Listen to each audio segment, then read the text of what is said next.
एकदम झिंगाट होऊनच नाचलो ना पब्लिक. आज काही विषय नाही. तर तुम्हाला आज विषय सांगते मी काय झालं.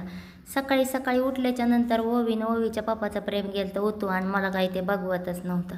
नंतर सगळं आवरल्यावर कसं बसं देवपूजा करून घेतली आणि घरातलं वातावरण टाकलं प्रसन्न करून.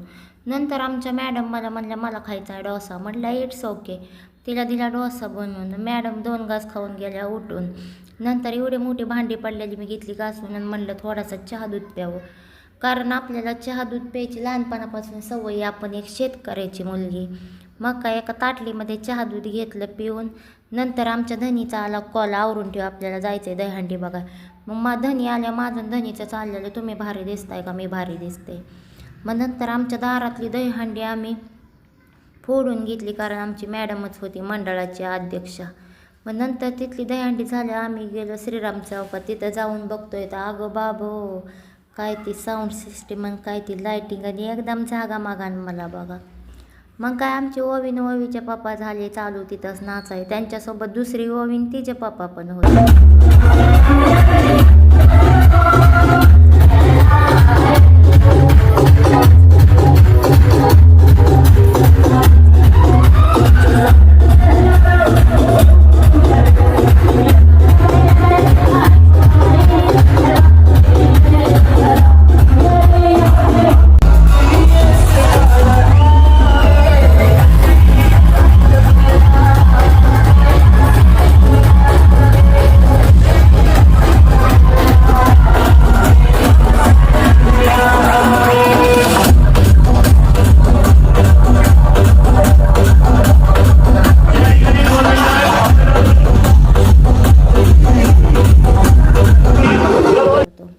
मग काय पब्लिक घेतली ना त्यांनी दहीहंडीचे तसले थर रचून.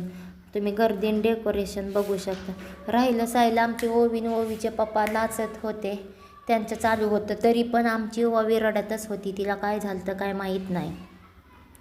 नाचली नंतर लागली रडायला. मग नंतर आम्ही काय ते साऊंड सिस्टम लाईटिंग आणि झगामागा करत होती लाईटिंग. आमची तर भूकच पळून गेली ना पब्लिक. मग शेवट काय गोविंदांनी रचला थर आणि घेतली दहीहंडी फोडून. अगं बाबो तो क्षण काय भारी वाटत होता बघायला पब्लिक. लयच भारी वाटत होता ना. जवळून अनुभव घेत होता. आम्ही जवळच उभा राहिलो होतो. मग काय आम्ही शेवट करून घेतला कच्ची दाबेलीवर. तुम्ही काय लाईक आणि फॉलो करून. Bye bye, tata, see you.